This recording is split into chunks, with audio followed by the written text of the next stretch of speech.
Hello everyone, my name is Rebecca and I make videos about art, books, and whatever else I feel like. Today, that is the first episode in a new series I'm doing, which is Scrapbook with me. So I have been working on a Universal Studios scrapbook from the trip I took in 2017, I think it was. So let's get into it. I have picked out some paper for today's pages, and I am working with this sort of tiki themed one as well as these pool water-esque looking pages because I am working with some photos from the hotel, and that had a pool outside, and some of the photos I think go well with these pages. So first, I gathered everything that I wanted to include, my photos. I also had some Florida stickers, and I kept my hair wrap. I had literally cut out the hair wrap so that I could keep it for this, which some people might think is kind of gross. I think it still looks cute, but I kept that. And then I also have these pink flowers that were from the necklace they gave us. So each hotel there kind of has its own theme, and I think the Pacific Hotel is where we stayed, and that kind of had a Hawaii feel. So they were giving out leis to the people coming in, checking in. So I cut mine apart. They were just fake flowers with little plastic dividers, so I cut those out and I kept them for scrapbooking. Now I am just trying to figure out the basic layout that I want. I rearranged things quite a bit trying to figure out just where I generally wanted stuff. The photos I chose to use, one is of the little smoothie / bar area that they had outside by the pool. One is a picture of a smoothie I got, which was delicious, and it had a little gummy shark on it, which was just too cute to not take a picture of. One photo is just the inside of one of the umbrellas outside, and I just like the way this photo looks for some reason. It's very aesthetically pleasing to me. Then I have another photo of a drink, which I think was from the first day we arrived, and I believe it was just like a tea or a lemonade. I have a photo of myself with the hair wrap, hence the hair wrap being on that side. And then I have a picture of the pool by itself. It was very beautiful. And right now you can see I am picking out these other little fake flowers that I think just came from Michael's or some other craft store. I think they were gifted to me. So I thought they would match with the flowers from the lei that I had already planned to use. I also have these little prongs that you can use to go through the center of them. I think usually they're used to pin things into place on paper, but I am using them to be the center of my little flowers. I wish I had ones with a gem on top or something, but I think the white ended up looking pretty good. And then I am also going to use the water paper to be the backing for some of the photos. And now the struggle came into play. I, at this point, did not have a paper cutter with me, and I did not want to try to set up my Cricut to cut this paper for me. I find the Cricut can waste quite a bit of paper, and I didn't want to do that. I wanted to use as much of these pages as possible, so I got out a ruler and I tried to just mark where I wanted to cut the pages. And of course, I did not end up cutting a straight line, but it got close enough. In the future, I will have a paper cutter, but the first few episodes of this, I did not. all that to say, it was a struggle to get some straight enough lines to use for the backing. You can see right here, like, how did I not notice how crooked that was? And it kind of did look like I tried to fix it and just still like failed at doing so. Maybe it's because this ruler is kind of old and a little bit bent on its own, so just not perfect, but you know what? It doesn't have to be perfect. Let's get rid of the idea that everything has to look perfect in scrapbooks. Its main purpose is for you to look back at these memories, right? So let's go with that.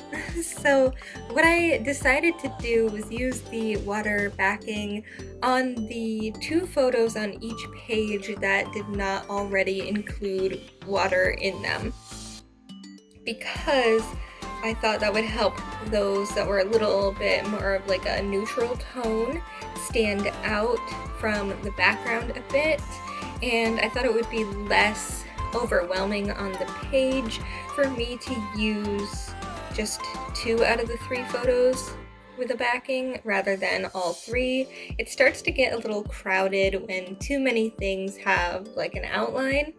So yeah, I fiddled around a bit more with how I wanted those to be. I believe I left about a 1/2 inch for a border. That was what I went with. It might have ended up being slightly off after the extra little trimmings that I managed to do to make them a little bit straighter, and I think they turned out pretty good in the end.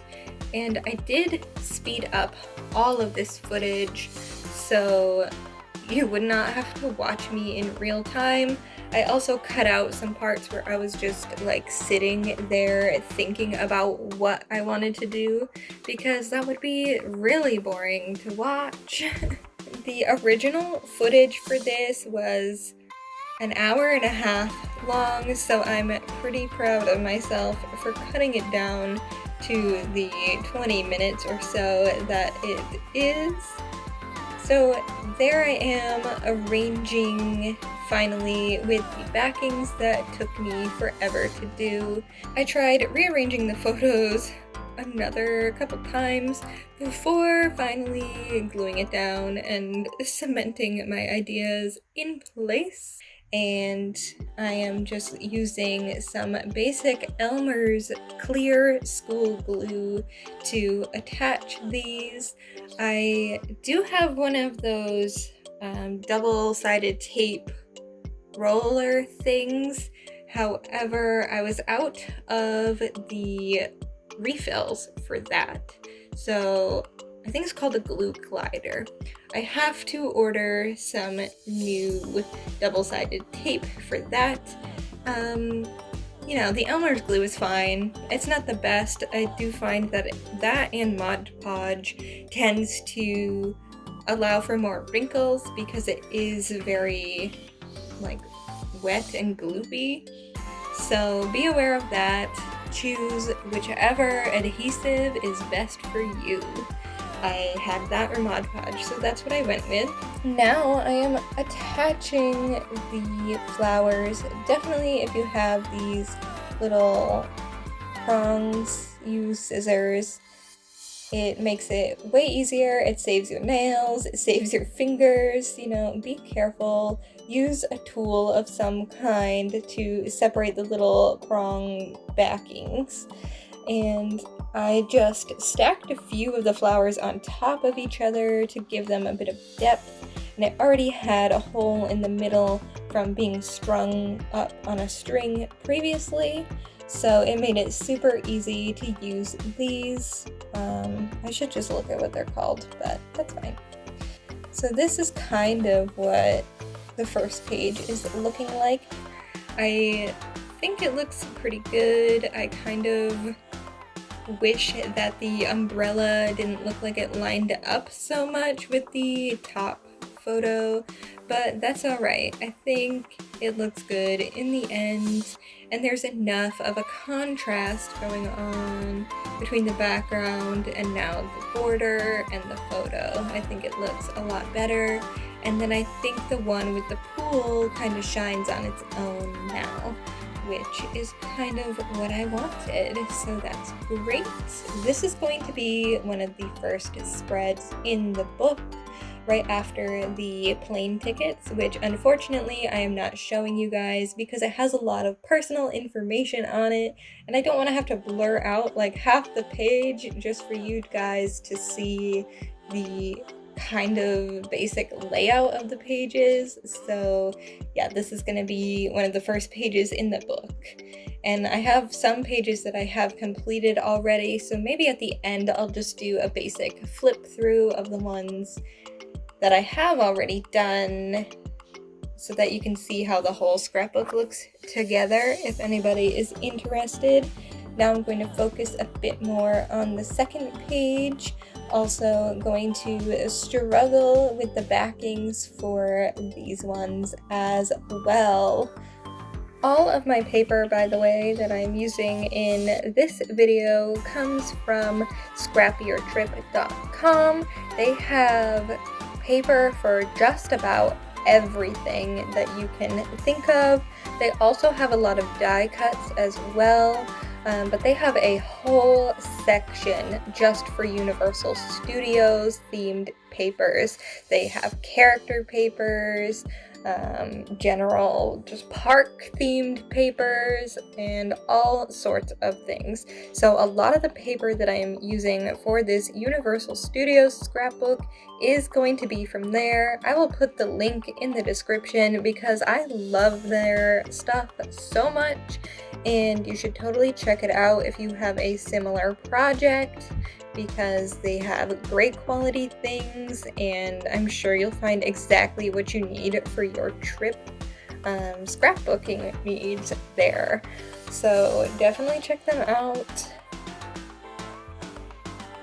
I also was not sure what the best way to attach the hair wrap would be. At first I was thinking maybe I should just, glue it on, but then I was worried it could potentially break off or it wouldn't stick, and I didn't know how well like a fabric glue could work because it is like it's almost like embroidery floss that they use to wrap up the hair. It's that kind of string, so I wasn't sure how to attach those at first, and then I thought, how about some safety pins? Because I was already poking through with the little prongs for the flowers, so why don't I try to see if a safety pin can go through the paper, hook onto one of the strings, and then be sealed to hold it into place. And I thought this was just such a genius idea. It was a bit of a struggle. I did practice on a scrap piece of paper before using my nice paper because I did not have an extra sheet. So once again, I'm just trying to figure out where I want all these little flowers to go. I couldn't decide if I wanted to definitely use the purple ones or not, but I did end up using a few. And then I'm just adding a few last minute stickers before finishing up this spread. And this is how this spread turned out in the end. I like to think of myself as more of a minimalist when it comes to scrapbooking, but I'm also kind of trying to break away from that and do more with embellishments. So I'm pretty proud of this page. I hope you enjoyed this video. Let me know what you think, and I will see you in the next one. Bye!